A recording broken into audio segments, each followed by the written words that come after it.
আসসালামু আলাইকুম। আমার লেখাটা দেখা যাচ্ছে কি না এটা একটু জাস্ট আমার খাতা দেখা যাচ্ছে কি না এটা জাস্ট একটু কনফার্ম করলেও হবে, আর না কনফার্ম করলেও হবে। আমি দেখতেছি দেখা যাচ্ছে।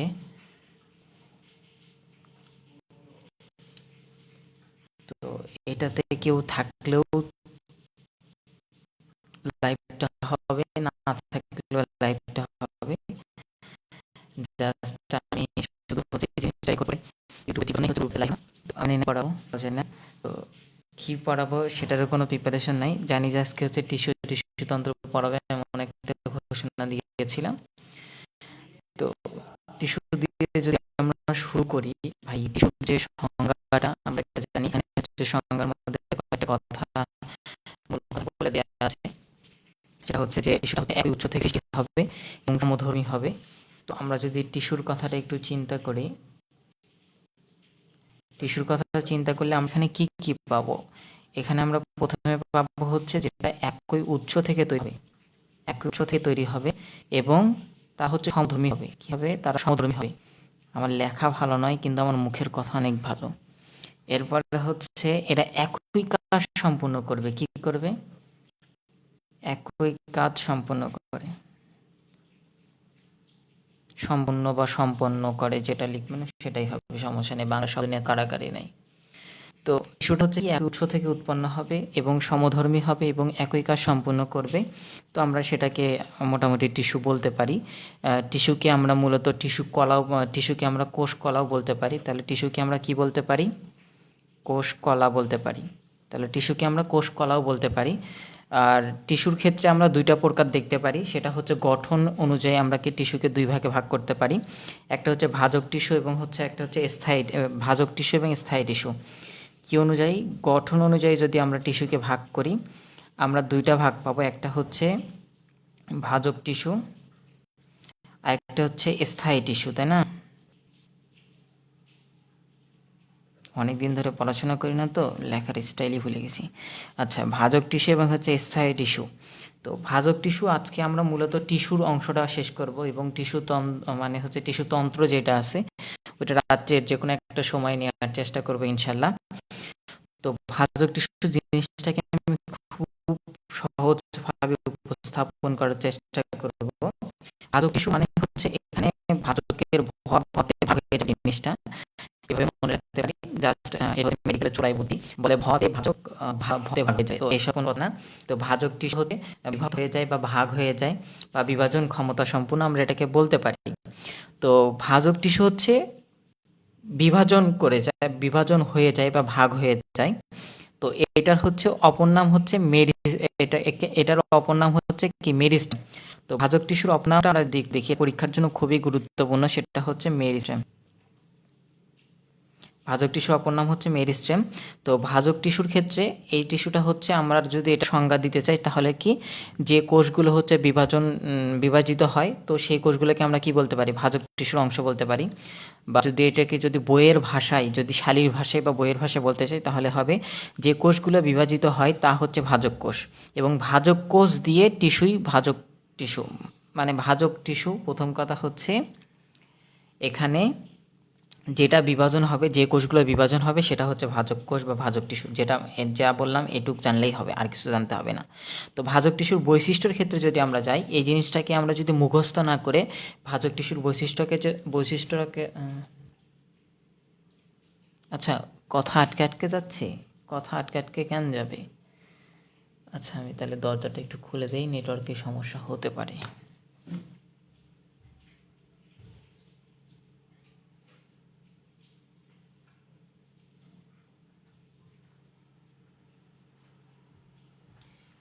আচ্ছা, ভাজক টিস্যু যেহেতু এটাকে আমরা বিভাজন ক্ষমতা বা বিভাজন সমৃদ্ধ কোষ যদি বলি, তাহলে এই জিনিসটা বোঝাই যাচ্ছে যে কি, এই ভাজক টিস্যুর বৈশিষ্ট্যতে এটা হচ্ছে কি থাকবে? বিভাজন ক্ষমতা সম্পূর্ণ। আচ্ছা, আপনি যদি ভাই লম্বা হন তাহলে কি বলা যাবে? যে আপনি হচ্ছে লম্বা, কি আপনি হচ্ছে বৃদ্ধি ক্ষমতা মানে লম্বা হওয়ার ক্ষমতা আছে আপনার। আপনি যদি একটা কাজ পারেন যে আপনি কি পারেন সুন্দর লিখতে পারেন, তো আপনি কি লেখার একটা বৈশিষ্ট্য আছে। তো যে টিস্যুটা হচ্ছে ভাজক টিস্যুটা হচ্ছে বিভাজন ক্ষমতা, যে হচ্ছে ভাগ হয়ে যায়, তো তার মানে কি আছে, তার বিভাজন হওয়ার ক্ষমতা আছে, এটা কিন্তু বোঝাই যাচ্ছে। তাহলে আমরা প্রথমে কি পেলাম, বিভাজন ক্ষমতা। বিভাজন ক্ষমতা তার মানে ভাজক টিস্যুটা হচ্ছে বিভাজন ক্ষমতা সম্পূর্ণ একটা টিস্যু।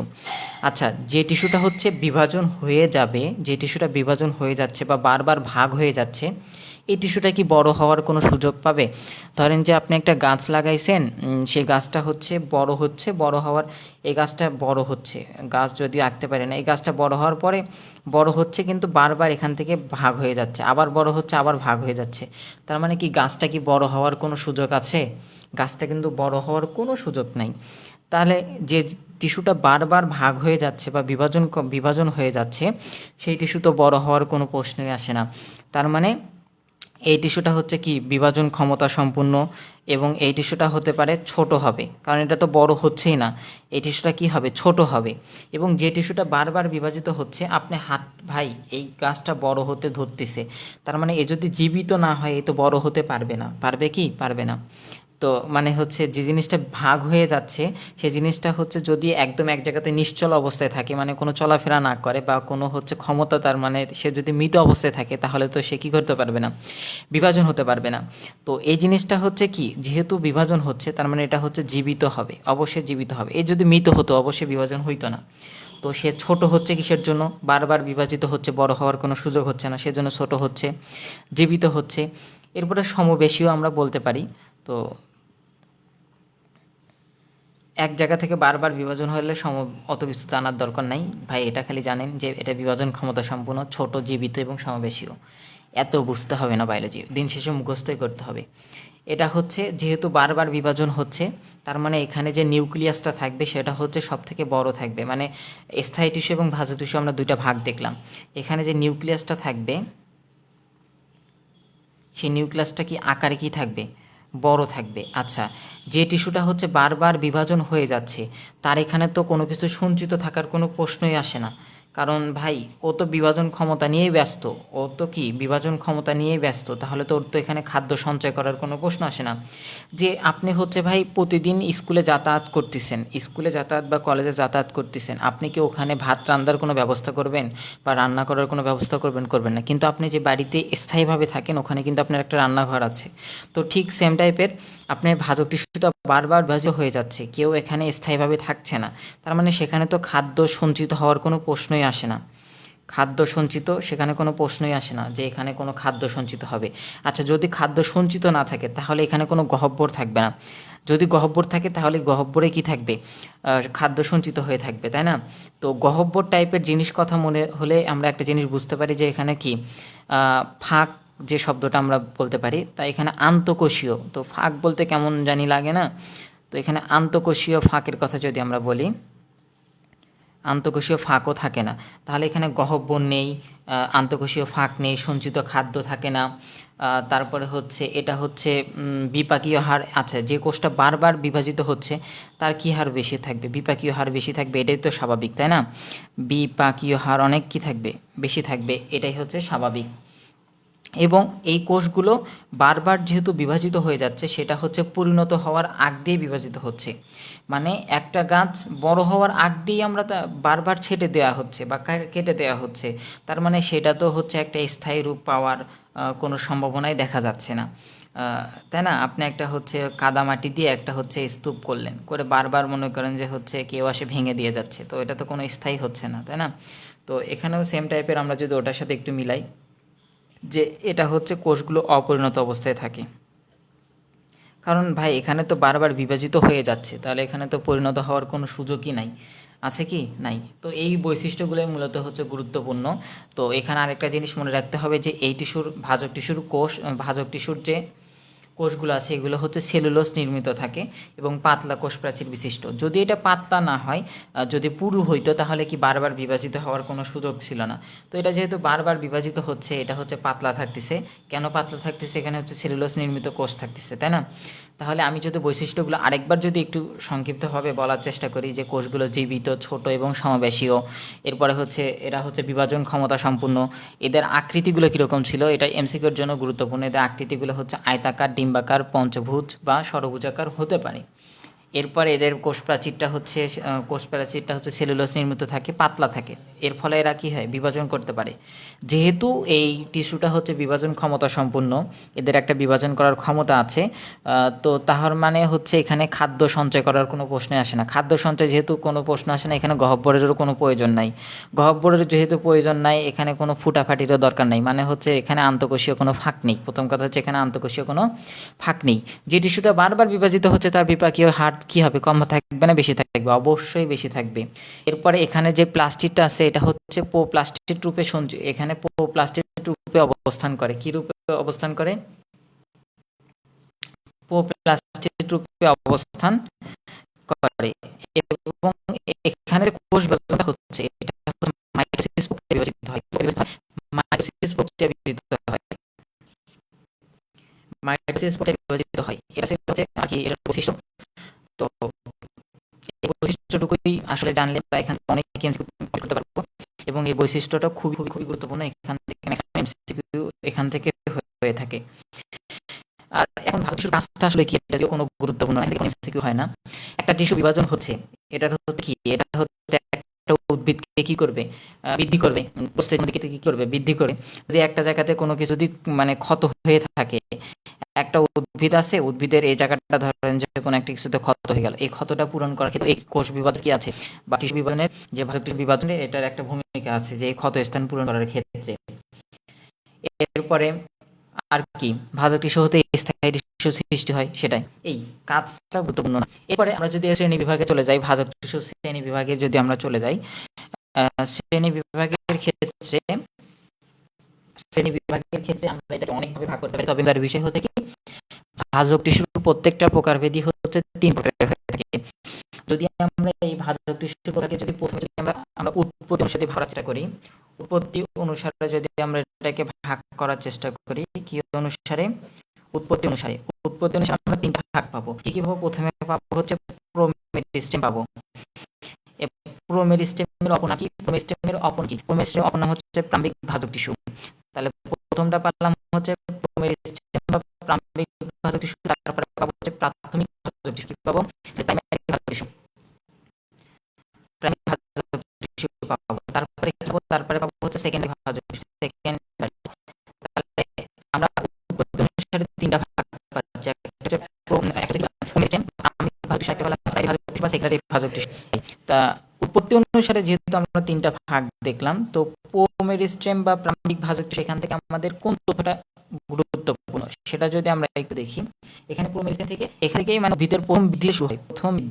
উদ্ভিদের প্রথম বৃদ্ধি হচ্ছে এই প্রোমেরিস্টেম বা প্রাম্বিক ভাজক টিস্যু থেকে সৃষ্টি হয়ে থাকে, হচ্ছে প্রথম বৃদ্ধি যেটা। এরপরে প্রাইমারি ভাজক টিস্যুর ক্ষেত্রে যদি আমরা একটু খেয়াল করি, এই প্রাইমারি ভাজক টিস্যু হচ্ছে এখানে খুবই গুরুত্বপূর্ণ একটা লাইন হচ্ছে কি, এটা ভ্রূণ অবস্থায় উৎপত্তি লাভ করে। যদি বলে যে হচ্ছে কোন টিস্যু হচ্ছে ভ্রূণ অবস্থায় উৎপত্তি লাভ করে, তাহলে সেটার উত্তর হবে হচ্ছে প্রাইমারি ভাজক টিস্যু। তাহলে ভ্রূণ অবস্থায় উৎপত্তি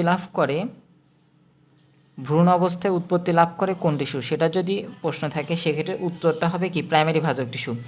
এরপরে সেকেন্ডারি ভাজক টিস্যুটা হচ্ছে কি, সেকেন্ডারি ভাজক টিস্যুটা হচ্ছে একটা স্থায়ী টিস্যুর একটা মানে রূপ। মানে সেকেন্ডারি ভাজক টিস্যুটা এটা মানে এই প্রাইমারি ভাজক টিস্যুটা যখন হচ্ছে স্থায়ী রূপ পাওয়া যায়, সেটাকে আমরা স্থায়ী রূপ পাই। মানে প্রাইমারি ভাজক টিস্যুটা হওয়ার পরে সেটা স্থায়ী রূপ পেয়ে যায়, মানে কিছু সময় হচ্ছে স্থির থাকে বলা চলে। স্থির থাকার পরে হঠাৎ কিছু সময় পরে, বেশ ভালো একটা সময় পরে, যখন এটা আবার বিভাজন করা মানে শুরু করে, তখন সেই বিভাজনটাকে আমরা বলে থাকি হচ্ছে সেকেন্ডারি বিভাজন। কি বলে থাকি আমরা? সেকেন্ডারি বিভাজন বলে থাকি সেটাকে। তো সেকেন্ডারি বিভাজনের ক্ষেত্রে সেটা হচ্ছে কি বিভাজন, সেটার থেকে সব থেকে বেশি গুরুত্বপূর্ণ হচ্ছে উদাহরণটা। এখানে হচ্ছে কর্ক ক্যাম্বিয়াম এবং ইন্টারফেসিকুলার ক্যাম্বিয়াম, এটা উদাহরণ আমাদের হচ্ছে পড়তে হয়, এটা উদাহরণ খুবই গুরুত্বপূর্ণ। সে হচ্ছে কি সেকেন্ডারি ভাজক টিস্যুর উদাহরণ হচ্ছে কর্ক ক্যাম্বিয়াম এবং হচ্ছে ইন্টারফেসিকুলার ক্যাম্বিয়াম, এই দুটো জিনিস খুবই গুরুত্বপূর্ণ। ঠিক আছে, এরপরে হচ্ছে আমি যে লাইনগুলো বলতেছি এই লাইনেরগুলো হচ্ছে কোশ্চেন ব্যাংক থেকে দাগানো বলা চলে। মানে ভার্সিটি যে কোনো ইউনিভার্সিটির কোশ্চেন যদি প্রিভিয়াস ইয়ারের কোশ্চেন দেখা যায় তাহলে আমি যে লাইনগুলো বলছি এই লাইনগুলো থেকে কোশ্চেন হয়েছে। মেডিকেলের কোশ্চেনগুলোও সেম, দুই একটা লাইন শুধু একটু এলোমেলো হতে পারে দাগানের কম বেশি, তো সেটা বড় কথা নাই, বড় কথা হচ্ছে পড়া। এটা গেল হচ্ছে আমরা উৎপত্তি অনুসারে দেখলাম। এরপরে আমরা যদি এটার হচ্ছে অবস্থান অনুসারে দেখি, উৎপত্তি অনুসারে মানে কি কোথায় থেকে উৎপন্ন হয়েছে সে অনুযায়ী আমরা দেখলাম। এরপরে এর যদি আমরা অবস্থান অনুসারে দেখি যে এটার হচ্ছে আসলে কোথায় অবস্থান করে সেটা অনুযায়ী যদি দেখি, তো সেটা একটা কি একটা টিস্যুর বৃদ্ধিকে, একটা টিস্যুর অবস্থান কোথায় হতে পারে ভাই, একটা টিস্যু, আচ্ছা আমরা একটা গাছের বৃদ্ধি কোথায় হয়, একটা হচ্ছে কি উপরে হয় না শীর্ষকে হয় না, তাই শীর্ষকে কিন্তু হয়ে থাকে এটার বিভাজন, আবার দেখা যায় সাইডে বিভাজন হয়ে থাকে। এরপরে কি এবার মাঝখানে কি হতে পারে, মাঝখানে কি ধরনের, মাঝখানে ওই যে দেখা যায় না যে সার তৈরি হয় নাকি, এটা জাস্ট আমি একটু বুঝালাম যে অবস্থান অনুযায়ী কী কী রকমের হতে পারে। তো অবস্থানের ক্ষেত্রে শীর্ষ ভাজক টিস্যু, তারপরে হচ্ছে ইন্টারফ্যাসিকুলার, তারপরে হচ্ছে ইন্টার ক্যালোরি নাকি, হ্যাঁ ইন্টার ক্যালোরি, এটার অপর নাম হচ্ছে নিবেশিত। দুটা নামই জানতে হবে, যেরকম এখানে হচ্ছে প্রোক্যাম্বিয়াম বা হচ্ছে কি প্রোমেরিস্টেম বা প্রাম্বিক ভাজক টিস্যু, দুইটাই হচ্ছে আমরা জানলাম নাম। কিছু কিছু ক্ষেত্রে দুটা নাম জানা দরকার, কারণ যে কোনো একটা দিতে পারে, যে নিবেশিত যদি দেয়, কেউ যদি শুধু ইন্টার ক্যালোরি পড়ে যায় তাহলে তো সে বাকিটা পারবে না। এই জন্য হচ্ছে ইন্টার ক্যালোরি বা নিবেশিত যদি বলে সেই ক্ষেত্রে ইন্টার ক্যালোরি বা নিবেশিতর ক্ষেত্রে। এরপরে হচ্ছে 3 নম্বরে আমাদের জানতে হচ্ছে পার্শ্বীয়। তাহলে তিনটা জিনিস এখানে অবস্থান অনুসারে আমরা তিনটা প্রকার পেলাম, সেটা হচ্ছে শীর্ষক ভাজক টিস্যু, ইন্টার ক্যালোরি বা নিবেশিত, এরপরে হচ্ছে পার্শ্বীয়। এখানে শীর্ষক ভাজক টিস্যু থেকে আমাদের এখানে হচ্ছে এই জিনিসটা জানতে হবে যে এই শীর্ষক ভাজক টিস্যুটা মানে কোথায় কোথায় হয়ে থাকে। এটা হচ্ছে মূলে হতে পারে, এটা হচ্ছে মূল হতে পারে, তারপরে হচ্ছে কাণ্ড হতে পারে, তারপরে এদের শাখা প্রশাখার শীর্ষে অবস্থিত ভাজক টিস্যুর যে অংশগুলো আছে সেই অংশগুলোতে হতে পারে। এ আর কি, মানে যে কোনো অর্থাৎ এই দুটো মনে রাখলে হবে যে মূল এবং কাণ্ডে শীর্ষক ভাজক টিস্যুটা আসলে যে শীর্ষক ভাজক টিস্যুর যে বিভাজন ক্ষমতা সেটা লক্ষ্য করা যায়। এরপরে ইন্টার ক্যালোরি বা নিবেশিত, এটা হচ্ছে ইন্টার মানে ভাই মাঝখানে, আমরা সবসময় জানি যে হচ্ছে ইন্টার মাঝখানে না। এই যে তোমরা বিশ্ববিদ্যালয়ে পড়বা, কেউ মেডিকেলে পড়বা, কেউ হচ্ছে ইঞ্জিনিয়ারিং বিশ্ববিদ্যালয়ে পড়বে, এরপরে কেউ হচ্ছে কলেজ জীবনে পড়লো, এরপর স্কুল জীবন পার করে আসছে, এই যে স্কুল জীবন, তারপরে হচ্ছে ইউনিভার্সিটি লাইফ, তার মাঝখানে আরেকটা আছে হচ্ছে কি আমাদের হচ্ছে ইন্টারমিডিয়েট যেটাকে বলি, তো ইন্টারমিডিয়েট মাঝখানে বোঝাচ্ছে আর কি, এই আর কি। তো এটা গেল হচ্ছে অবস্থান অনুসারে 3 প্রকার। তো অবস্থান অনুসারের ক্ষেত্রে আমরা হচ্ছে এই শীর্ষক যে এটা হচ্ছে আমরা প্রাইমারি টিস্যুর একটা অংশ বলতে পারি। ভাই আমি বায়োলজি পারি না, যতটুকু নিজে পড়লাম ততটুকুই বলছি, আহামরি কিছু বোঝাতে পারবো না। প্রাইমারি টিস্যু আমরা বলতে পারি। এরপরে হচ্ছে ইন্টার ক্যালোরি বা নিবেশিত যে ভাজক টিস্যুটা আছে, তো এটা হচ্ছে দুইটি টিস্যুর মাঝখানে অবস্থান করে, এটুকু জানলেই হচ্ছে আপাতত। এটার যদি আমরা উদাহরণ যদি দেখতে চাই সেটা হচ্ছে কি ঘাস জাতীয় উদ্ভিদ, পাইন, হস্ট্রিল প্রভৃতি উদ্ভিদগুলো এটার আসলে উদাহরণ হতে পারে, উদাহরণটা একটু পড়ে নিবা। এরপরে হচ্ছে পার্শ্বীয় ভাজক টিস্যুর ক্ষেত্রে আমাদের একটু মনে রাখতে হবে এখানে উদাহরণটা পার্শ্বীয় ভাজক টিস্যুর ক্ষেত্রে উদাহরণটা খুবই গুরুত্বপূর্ণ, কয়েকটি ইউনিভার্সিটিতে এই উদাহরণ থেকে কোশ্চেন আসছে। সেটা হচ্ছে পার্শ্বীয় ভাজক টিস্যুর উদাহরণ হচ্ছে এই যে সেম কর্ক ক্যাম্বিয়াম এবং ইন্টারফেসিকুলার ক্যাম্বিয়াম। তাহলে কর্ক ক্যাম্বিয়াম এবং ইন্টারফেসিকুলার ক্যাম্বিয়াম কিন্তু দুইটা জায়গাতে উদাহরণ পেলাম, একটা হচ্ছে এটা সেকেন্ডারি ভাজক টিস্যুর উদাহরণ হতে পারে, এটা হচ্ছে পার্শ্বীয় ভাজক টিস্যুর উদাহরণ হতে পারে, কিন্তু জিনিস তো সেম ভাই, এটা উৎপত্তি অনুসারে ভাগ, এটা হচ্ছে অবস্থান অনুসারে ভাগ, যেটাই শালি সেটাকে আমরা আপা বলতে পারি, কোনো সমস্যা নাই। এটা গেল হচ্ছে অবস্থান অনুসারে। এরপরে আমরা যদি দেখি সেটা হচ্ছে কি অনুসারে, এরপরে অবস্থানের পরে হচ্ছে কোষ বিভাজন অনুযায়ী, যে একটা কোষ যে বিভাজন হবে সে অনুযায়ী যদি আমরা টিস্যুকে ভাগ করি সেক্ষেত্রে আমরা 3টা ভাগ পাবো। সেটা পাবো হচ্ছে মাস পাবো, প্লেট পাবো, মাস প্লেট রিপ, হ্যাঁ মাস প্লেট রিপ। আচ্ছা মাস প্লেট রিপ মাসের ক্ষেত্রে আমরা মনে থাকবো যে সবতলে বিভাজিত হয়। যদি বলে যে সবতলে বিভাজিত হয় সেটা হচ্ছে মাস, আর যদি বলে হচ্ছে দুই তলে সেটা হচ্ছে প্লেট, আর যদি বলে এক তলে সেটা হচ্ছে রিব। তাহলে মাস বললে সবতলে, প্লেটে হচ্ছে দুই তলে বিভাজিত হয়, রিব বলতে এক তলে বিভাজিত হয়। এরপরে সবতলে বিভাজিতের ক্ষেত্রে উদাহরণটা পড়ে নিতে হবে, এরপরে প্লেটের ক্ষেত্রে উদাহরণটা একটু পড়তে হবে এবং রিপের ক্ষেত্রে উদাহরণটা দরকার আছে।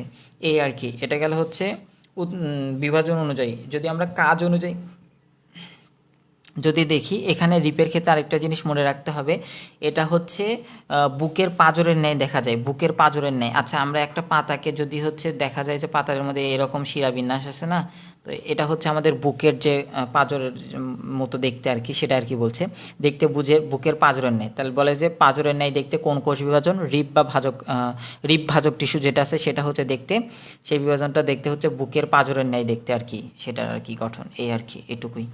এরপরে যদি আমরা কাজ অনুযায়ী যদি দেখি, কাজ অনুসারে যদি কাজ অনুসারে দেখি, তো কাজ অনুসারে আমরা পাবো এখানে হচ্ছে প্রোটোডাম, প্রোটোডাম। আচ্ছা, যেখানে ডাম সেখানে হচ্ছে ত্বক বুঝাবে, যেখানে ডাম সেখানে হচ্ছে ত্বক বুঝাবে। এরপরে প্রোটোডামের পরে আমরা পাবো হচ্ছে প্রোক্যাম্বিয়াম, প্রোক্যাম্বিয়াম, প্রোক্যাম্বিয়াম। এরপরে পাবো হচ্ছে গ্রাউন্ড ভাজক টিস্যু। এখানে জাস্ট নামগুলো পড়লেই হবে যে কাজ অনুসারে আমরা তিনটা জিনিস দেখতে পাই, একটা হচ্ছে প্রোটোডাম, একটা হচ্ছে প্রোক্যাম্বিয়াম, একটা হচ্ছে গ্রাউন্ড টিস্যু। আর এখানে ড্রাম যেহেতু আছে, এখানে ত্বকের কাজ করবে। ধরো যে একটা গাছের কাণ্ড, শাখা পোশাকার যত ত্বক আছে সব ত্বক সৃষ্টি করে হচ্ছে কে, প্রোটোডাম। তো এটাই আমরা কি কি দেখলাম, আমরা উৎপত্তি অনুসারে দেখলাম, অবস্থান অনুসারে দেখলাম, কাজ অনুসারে দেখলাম, বিভাজন অনুসারে আমরা এটার শ্রেণী বিভাগটা দেখলাম। এটা খুবই গুরুত্বপূর্ণ আর কি, এই আর কি, এছাড়া আর কোনো কিছু নয়। এর মধ্যে সব প্রকার, সব কটা প্রকার এইটুকুর জায়গার মধ্যে আছে, যে এটা উৎপত্তি অনুসারে, এটা অবস্থান অনুসারে, এটা হচ্ছে আর কি বিভাজন ক্ষমতা অনুসারে, এটা কাজ অনুসারে। এই আর কি, এতটুকুর মধ্যে আমরা হচ্ছে ভাজক টিস্যুর যে প্রকারভেদ সেটা শেষ করলাম। এরপরে যদি আমরা স্থায়ী টিস্যুর ক্ষেত্রে যাই ভাই, যেটা স্থায়ী টিস্যুর ক্ষেত্রে একটা জিনিস আমাদের খুবই মনে রাখতে হবে, যে স্থায়ী টিস্যুর ক্ষেত্রে এই যে কোষটা আমরা যেহেতু ভাজক টিস্যুর ক্ষেত্রে পড়লাম যে ভাজক টিস্যুর কোষগুলো হচ্ছে জীবিত। তো সাধারণত আমরা সচরাচর যেহেতু ভাজক টিস্যুর কোষগুলো যেহেতু জীবিত, তার মানে স্থায়ী টিস্যুর কোষগুলো কী হবে, মৃত হবে। কিন্তু ভুল, আমাদের এখানে দুইটা জিনিস মনে রাখতে হবে, যে স্থায়ী টিস্যুর কোষগুলো আমাদের হচ্ছে জীবিত হতে পারে, আবার হচ্ছে মৃত হতে পারে, যে কোন দুই ধরনেরই হতে পারে। তো সাধারণ কমন সেন্স থেকে কিন্তু এটাই বোঝা যায় যে যেহেতু ভাজক টিস্যুর কোষগুলো জীবিত, তাহলে স্থায়ী টিস্যুর কোষগুলো হচ্ছে মৃত হবে। কিন্তু স্থায়ী টিস্যুর কোষগুলো জীবিত হতে পারে, মৃত হতে পারে, এই আর কি। আর এটা হচ্ছে বিভাজন ক্ষমতাহীন, এর কোনো বিভাজন ক্ষমতা নেই। তো বিভাজন ক্ষমতাহীন, ভাই লিখলাম একটু রোহিঙ্গা ভাষায়, একটু বুঝে নেবেন। আচ্ছা, বিভাজন ক্ষমতাহীন, এটুকু জানলে হচ্ছে। এবং এর কাজগুলোর কথা যদি আমরা দেখি, এর কাজগুলো হচ্ছে, এই জিনিসটা হচ্ছে খাদ্য তৈরি। আচ্ছা, স্থায়ী টিস্যুর ক্ষেত্রে কি হবে, এখানে স্থায়ী টিস্যু অনেক দিন যেহেতু তুমি বাড়িতে থাকো, তোমাকে কি করতে হবে, খাদ্য তৈরি করতে হবে।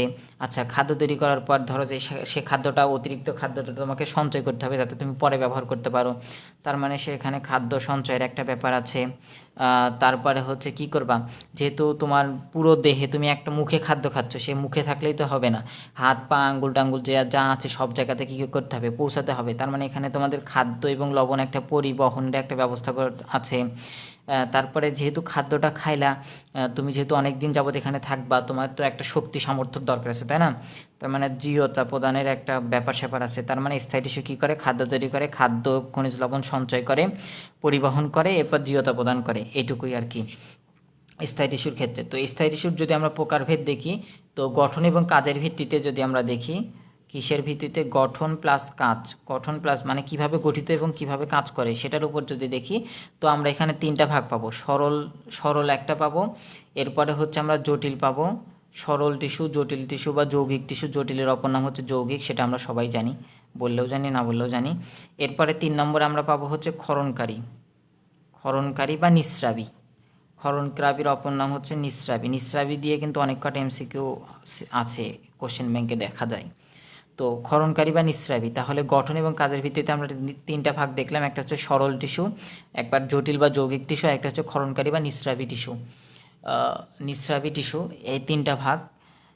এরপরে হচ্ছে সরল টিস্যু থেকে যদি আমরা দেখি, সরল টিস্যুর ভাই এখানে আবার তিনটা ভাগ পাওয়া যায় সরল টিস্যুর ক্ষেত্রে। তো সরল টিস্যুর যেহেতু 3টা ভাগ, সেই 3টা কী কী, সেই 3টার মধ্যে আমরা পাই হচ্ছে প্যারেনকাইমা, এটা আমরা সবাই জানি, কোলেনকাইমা, আরেকটা হচ্ছে স্কেলেনকাইমা।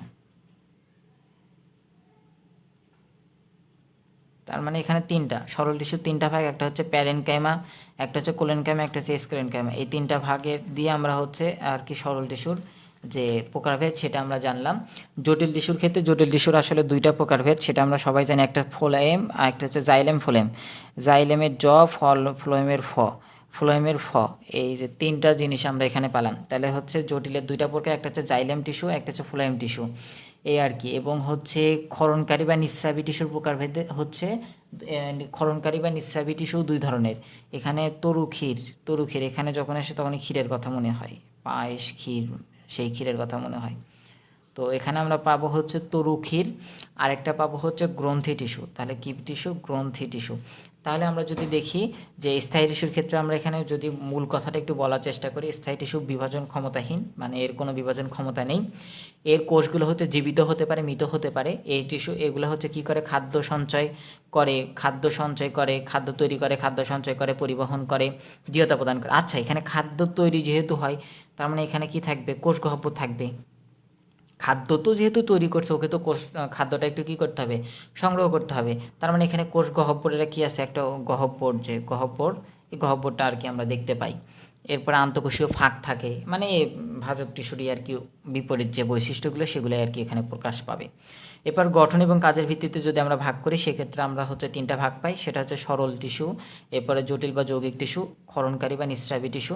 তো সরল টিস্যুর হচ্ছে 3টা ভাগ, একটা হচ্ছে প্যারেনকাইমা বা কোলেনকাইমা, আরেকটা হচ্ছে স্কেলেনকাইমা। এরপরে জটিল বা যৌগিক টিস্যুর ক্ষেত্রে 2টা ভাগ, একটা হচ্ছে জাইলেম, আরেকটা হচ্ছে ফ্লোয়েম। এরপরে হচ্ছে ক্ষরণকারী বা নিঃস্রাবী টিস্যুর ক্ষেত্রে 2টা ভাগ, একটা হচ্ছে তরুক্ষী আর একটা হচ্ছে গ্রন্থি। এতটুকুই। তো এরপরে আমরা হচ্ছে যদি একটা পার্থক্য দেখি ভাজক টিস্যু এবং স্থায়ী টিস্যুর ক্ষেত্রে, পার্থক্য যদি দেখি,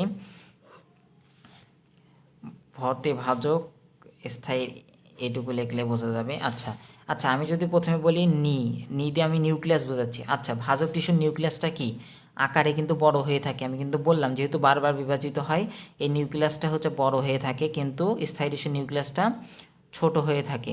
এর যদি নিউক্লিয়াসের অবস্থানের কথা যদি জানতে চাই, তো ভাজক টিস্যুর ক্ষেত্রে নিউক্লিয়াসের অবস্থানটা হচ্ছে কেন্দ্রে হয়ে থাকে, কেন্দ্রে। আর স্থায়ী টিস্যুর ক্ষেত্রে পাশে হয়ে থাকে, মানে এক সাইডে হয়ে থাকে আর কি। এরপরে যদি আমরা যদি দেখি হচ্ছে এরপরে এরপরে হচ্ছে আমরা বলতে পারি এটা বিভাজন ক্ষমতা, যদি বিভাজন, এটার বিভাজন ক্ষমতা আছে, এটার বিভাজন ক্ষমতা নাই। এরপরে কি? এরপরে যদি আমরা কোষের ধরন, তারপরে বিভাজন ক্ষমতা, খাদ্যের ক্ষেত্রে যদি দেখি, খাদ্য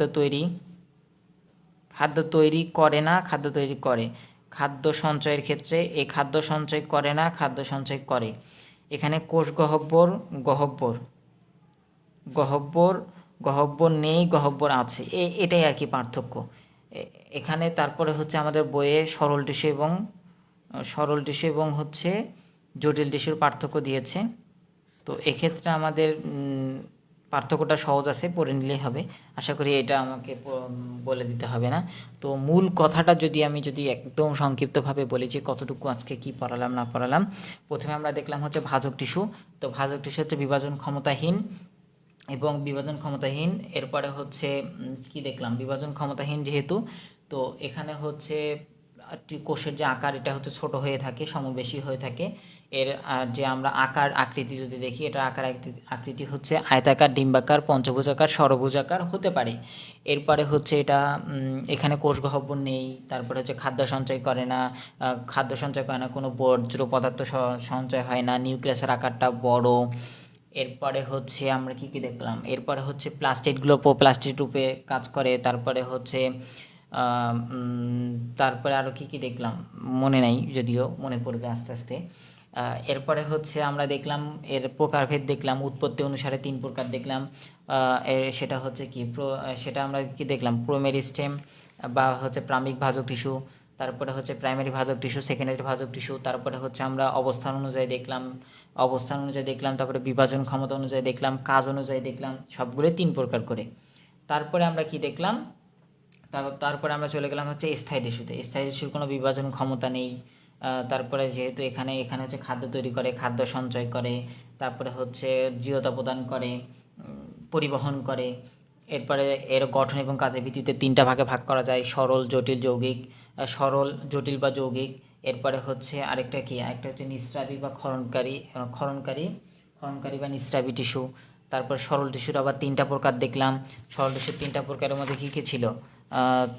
সরল টিস্যুর হচ্ছে তিনটা প্রকারের মধ্যে ছিল হচ্ছে প্যারেনকাইমা, কোলেনকাইমা, স্ক্লেনকাইমা। এগুলো নিয়ে আমরা আরেকটু জানবো সামনে। এরপর হচ্ছে জটিল বা যৌগিক টিস্যুর ক্ষেত্রে এটা দুই প্রকার হয়ে থাকে: জাইলেম এবং ফ্লোয়েম। ক্ষরণকারী বা নিঃস্রাবী এটা দুই ধরনের হয়ে থাকে: তরুক্ষীর বা গ্রন্থি, এ দুই ধরনের হয়ে থাকে। এটাই ছিল আর কি মূল কথা আজকের ক্লাসের এটুকু। এরপরে রাত্রে আমি আবার হচ্ছে টিস্যুতন্ত্রটা শেষ করে দিব ইনশাল্লাহ। আজকে রাতের মধ্যে আবার চেষ্টা করব যে আবৃতবীজি নগ্নবীজিটাও শেষ করে দেওয়ার।